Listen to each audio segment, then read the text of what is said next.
सगळे सोयरेबाबत निर्णय होणार असं सरकार सांगतोय. दुसरीकडे गिरीश महाजन असं म्हणतायत की ते टिकणार नाही, आणि आता तुम्ही असं म्हणताय की हे सगळं चालू आहे, म्हणजे ते देणार ते टिकणार नाही, जवळपास स्पष्ट दिसत आहे.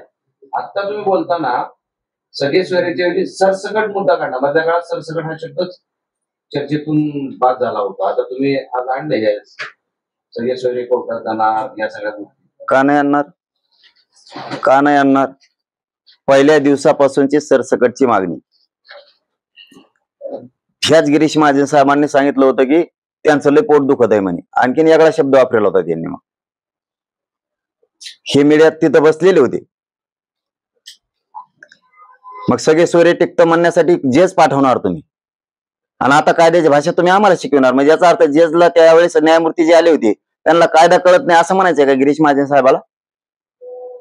बरं, त्यांनीच पाठवलेले 4 न्यायमूर्ती होते ना. हे देशातलं पहिलं आंदोलन असं की त्या आंदोलनाला जजेस पाठवले सरकारनं. त्याच्यात एक मागासवर्ग आयोगाचे अध्यक्ष MG गायकवाड साहेब पाठवले.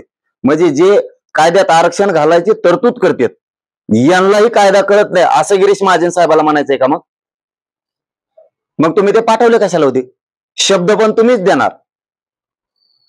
सगळे मराठ्यांची व्याख्या आम्ही सांगितले तसे तुम्हीच घेणार, आणि आता टप्प्यात आल्यावर तुम्ही असं म्हणणार की ते टिकणार नाही. याचा अर्थ ते सगळ्या सोयऱ्याची अंमलबजावणी 100% टिकणार आहे, परंतु गिरीश महाजन साहेबांनी तयारी केली वाटतं ते टिकू द्यायचं नाही. म्हणजे याचा आजच निर्णय आहे की ते आरक्षण टिकून देणार नाहीत. म्हणजे जसं की 16% राणे समितीनं दिलं ते टिकू दिलं नाही यांनीच. त्याच्यानंतर 13% आरक्षण दिलं गायकवाड समितीनं, तेही टिकू दिलं नाही. आता मागास सिद्ध झालाय मराठा समाज 10%, तरीही अगोदरच कोर्टात गेलेत. याचा अर्थ हेच टिकू देणार नाहीयेत, आणि आता हे टिकू देणार नाहीत. हे क्लिअर झालंय. मग